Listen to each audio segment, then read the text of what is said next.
We're talking exclusively tonight with Dr. Conrad Murray, now serving a 4-year sentence for involuntary manslaughter in the death of Michael Jackson. He is going to be appealing that verdict. He hopes to get his medical license back. I want to talk to him about his appeal. Jury selection in a civil trial just got underway today. Jackson's mother and kids suing AEG Live, which is the concert promoters who are managing the pop star's comeback. The Jackson family says that they were responsible for hiring and keeping Dr. Murray. AEG maintains that it did not employ Murray, that Jackson himself did, and therefore they're not liable. Again, Dr. Conrad Murray joining us by phone from jail, along with Valerie Wass, his attorney here in New York. Dr. Murray, I think, there is a perception out there, and I want you to be able to respond to it. I think a lot of people hear that you had debts, that you were going to be paid $150,000 a month to care for Michael Jackson while he was giving those concerts, and because of that, you were basically willing to do whatever he asked, giving him the propofol, which, as you say, is highly unusual. Really no other doctor, except one other case I've ever heard of, would recommend or give propofol in the way you did in a home setting with the kind of equipment you had. What is not true about that perception? Well, first of all, I have never been money covetous. I have never been envious of anyone, and my whole life has been based upon making everyone else better. And I am very sympathetic to the cause of humanity, and I have an extremely intense social conscience. One thing that, all is not said in the trial, and certainly things are suppressed, but, if you take, for example, the issue with using propofol in the home, and maybe I was paid money, so that's why I did it, that's not the case. Take, for example, here. In California, the California Medical Board now has a case number, administrative hearing against Dr. S. Markman.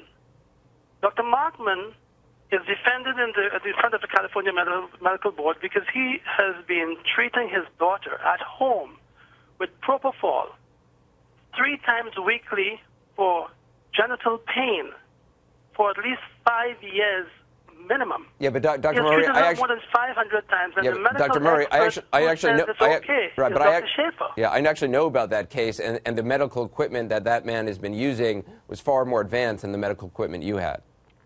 That's not true, because the medical equipment is, Dr. Schaefer says in his report, he has been told by the man that he has those medical equipment. No one has verified that he has the equipment. But the fact is, Dr. Schaefer finds no contention at all with this man using propofol at home. And he's doing this concurrently while he's also having me impaled to the cross. But you would agree, sir, when you first heard about Michael Jackson wanted propofol, you yourself thought this was highly unusual. I did not like it.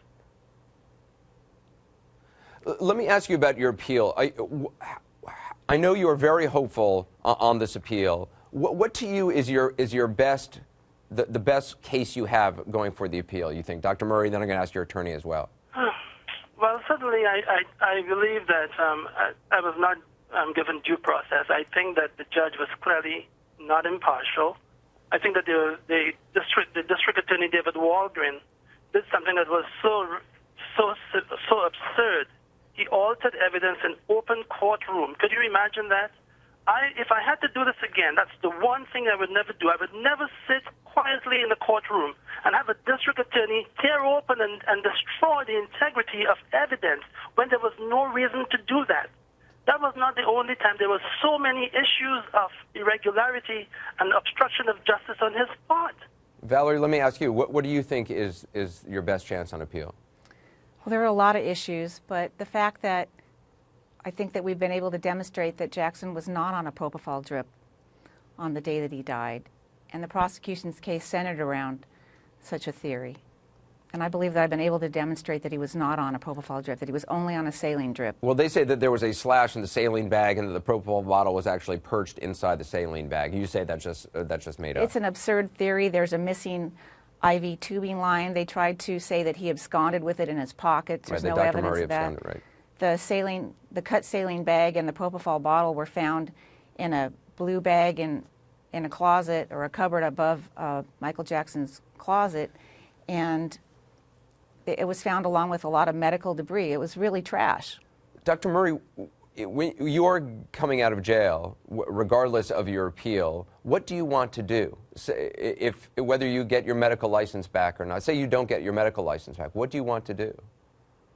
Well, Anderson, I want to continue to contribute to humanity and this world in a very significant way. I want that every young child, every mother and father, uncles and aunts, to satisfy dreams that they would have and goals that they want to satisfy. I want to contribute to that. What does that mean? I want to motivate people and to continue to do selfless acts of humanities and continue with my philanthropic traits towards helping mankind. How likely do you think it is that you can get your medical license back?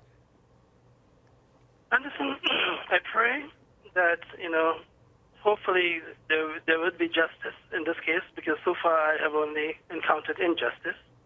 And if I would prevail in my appeal and given another chance, I will do my utmost to certainly set this aside and hopefully get back on the track where we can continue to help. Remember, I practiced for more than 20 years, Anderson. I never had a public reprimand, never had a medical board warning in all the licensed states, never had any litigation brought against me, no medical malpractice lawsuits. Well, and I have saved a lot of lives and I've helped a lot of patients. Those who were with money and those who weren't, it did not matter to me. No one must turn back from my office. Let me just ask you finally, you say you were a friend of Michael Jackson. You cared about Michael Jackson. You cared about his children. That's how originally you took care of his children at a hotel in Vegas. That's how they initially met you. His children are now suing this company, AG Live. There's some people who would say, well, if you were really cared about them, why not testify about what you know in this lawsuit? If I testify, I'll testify very honestly. It is a sad thing when I look at what's going on television, because if Michael was alive today, he would be absolutely upset. He would be so unhappy with what is happening. Michael said to me, I no longer want to be a bank for my family. But all you see is the continuation of that. He has had some real pains, and I have had some stories of Michael that he has shared with me that I have not shared with the world. But I'll tell you this. We had very, very humble lives, and we both experienced pain. You know what describes me, Anderson? Let me sing something for you. This is important to me. He's a little boy that Santa Claus forgot, and goodness knows he did not want a lot. He wrote a note to Santa for some crayons and a toy. It broke his little heart when he found Santa hadn't come. In the streets, he envied all those lucky boys. But goodness knows he didn't want a lot.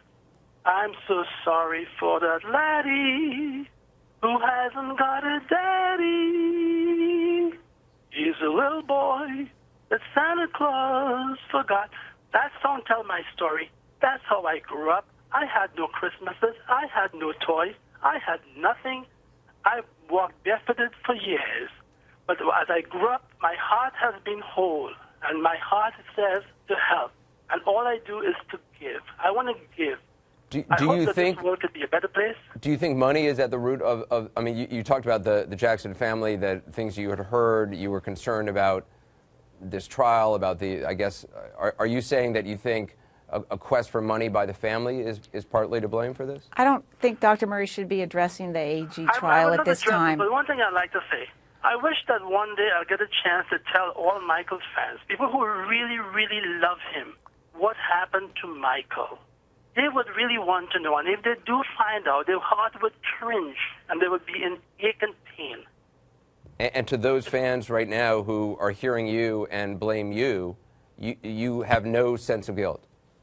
I have been a fan of Michael, and I did everything when I discovered Michael in his condition to try to help him. I could have had a heart attack in my effort, but I did the best I can. I wholeheartedly tried. But it was your patient who had the heart attack. You what? It was your patient whose heart stopped. Listen, if Michael was a stranger or somebody else and I had met him in distress, I would make the same gallant effort. Dr. Murray, I appreciate you joining us tonight. Valerie Wass as well. Thank you very much. Jeff, too.